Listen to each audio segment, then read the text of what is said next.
you've got to have a plan. I mean, if you're going on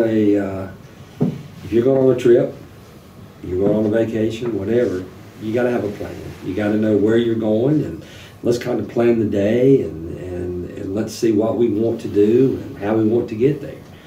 To me, the organization's the same way.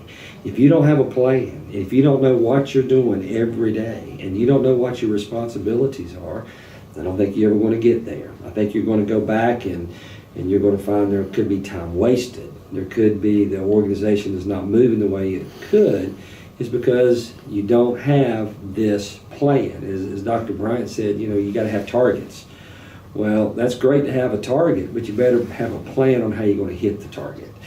And you got to practice, and you've got to be able to look to see, let's try this, let's try that. Is that the best way to hit that target? And that's a plan, because if it's not there, then you're just going to have people going in different directions. You all want to move in one direction, and that's your plan. And now you're tying it back to communication. You've got to share the plan. People've got to know the plan as well. Got to have a plan, and in education, you better have more than one.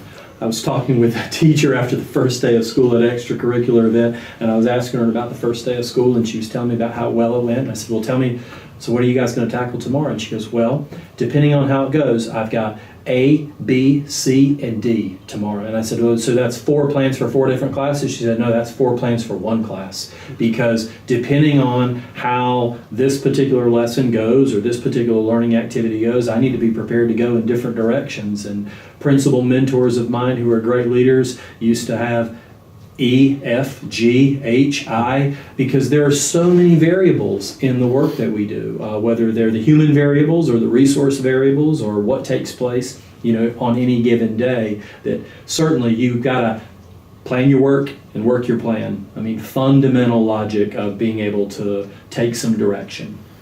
And at the same time, recognize that a plan is nothing more than that. We even heard the county manager say to us not long ago that a plan is a lot like a car. It has a steering wheel, and it has an accelerator, it has a brake, because you may have to turn left, you may have to turn right, you might need to speed up on that plan, you might need to slow down. All of those things are true, but all can only be done if you know what it is that you're trying to accomplish and you know where it is that you're going. That you have to have articulated that early so that you can make good decisions throughout that process, and make sure that you've got an alternate route, because the road that you want to travel may not be the one that you get to stay on.